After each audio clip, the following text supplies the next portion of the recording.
Hello, back again. Let me just sort that out. It's Sunday night, and we have just watched The Cave of Skulls. We being myself and my wife, who has embarked on this bizarre journey with me. Bless her cotton socks. So we've watched the second ever episode of Doctor Who, and it's called The Cave of Skulls. Firstly, I'm becoming convinced that this is the way to watch old Doctor Who, episode by episode. They're just geared up for 25 minutes, and as soon as you start to whack things together, you start to notice how things are made too easily and the inconsistencies of things. And quite honestly, it's a troll sitting through 6 episodes of Planet of the Spiders. Once upon a time, I did all 6 episodes of Planet of the Spiders, then 4 episodes of Robot, and like a Sunday. What a way to spend your time. Anyway, so we have watched The Cave of Skulls, and here's what I think. First of all, it's really weird that we've invested a lot of time and thought over the last week. Obviously, it's a metaphorical week, but upon these 4 new characters that we've met. And the first thing that happens is that we meet a whole new bunch of characters who are cavemen. That struck me as weird. What a strange thing to do.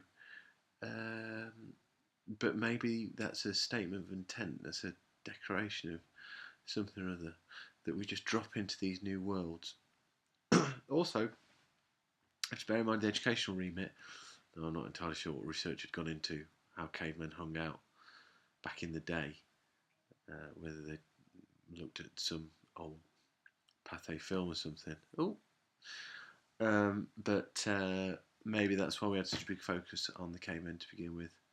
But anyway, when we finally got around to being back with the Doctor and Susan, Ian and Barbara, I really still think that this relationship, these 4 people that have come together, I think it works, and I really like that Ian's skepticism and Barbara's intuition coming to the fore. I like the Doctor is mellowing is the wrong word completely, but you're starting to see the grains of why we might like this person.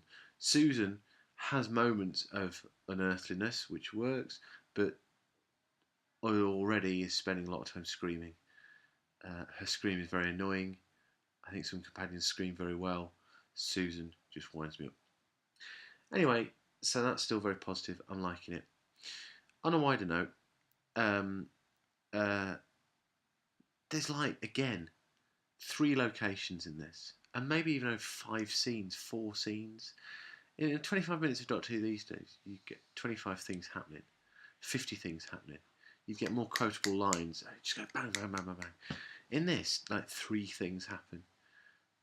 You get an awful lot of talk. You get one conversation between Zar and Cal, which goes round and round and round.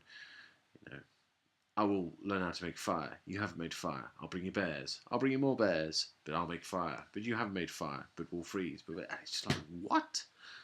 And round and round and round and round that goes. But that's just the pace of things. That's how television works. And it was a peculiar sensation to get to the end when our heroes have wound up in the Cave of Skulls. And since it took them 23.5 minutes to get there, you kind of knew that's where they were going. When they finally end up in the Cave of Skulls, you think, is that it?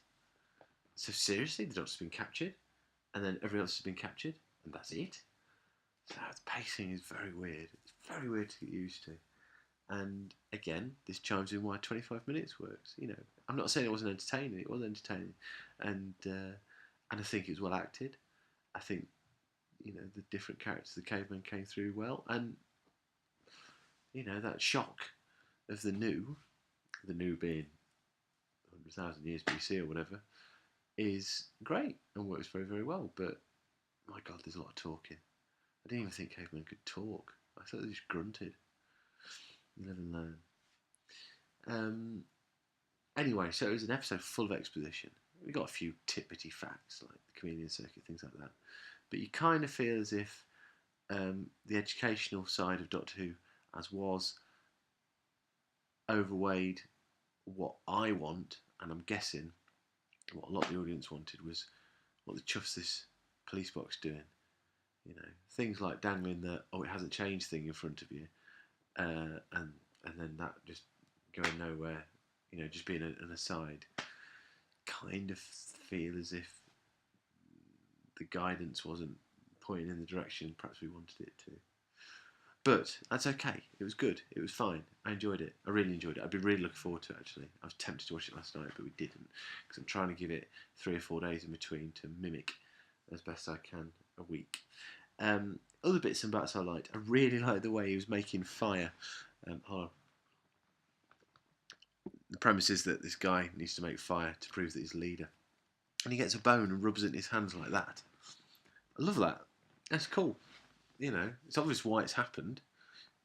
He's screaming at the toe. Just do that, mate. Not that. Do that. That was okay. I like that. Like I say, I think the acting of the caveman was okay, good. I think it's hard to do a caveman, but they did pull out this primitive power struggle. That was good, and for the most part, I really enjoyed it. And that's my wife sending me my instructions for the night, and probably pondering on what it was like to actually be a caveman back in the day. Anyway, so cracking. Really enjoyed it again. Not as good as the first episode, but you know, it's a bit of a bump down to earth going from this juxtaposition of 1963 and holy my goodness to cavemen. I mean, cavemen. We know all about cavemen, don't we? Dress in furs. They got fleas. Fire, not fire. Fire, not fire. Let's kill a bear. Lock people in a cave. But grand. That's cool. I kind of hope. I can't remember, to be fair, so I'm not setting myself up for something clever to say later on, but I kind of hope the next episode has a bit more Dr. Ian, Barbara Susan, that power struggle. I can remember the one really good, interesting thing that's coming up, which I'm looking forward to thinking about. I can't remember if that's episode 3 or 4. But bang on. Get in. I will see you for the next episode, which is called, I don't know, the Villa of, the Caravan of Ankle Bone or something like that. The Bringer of Foxes. I can't remember what it said. Anyway, see you next time. Cheery bye. Oh.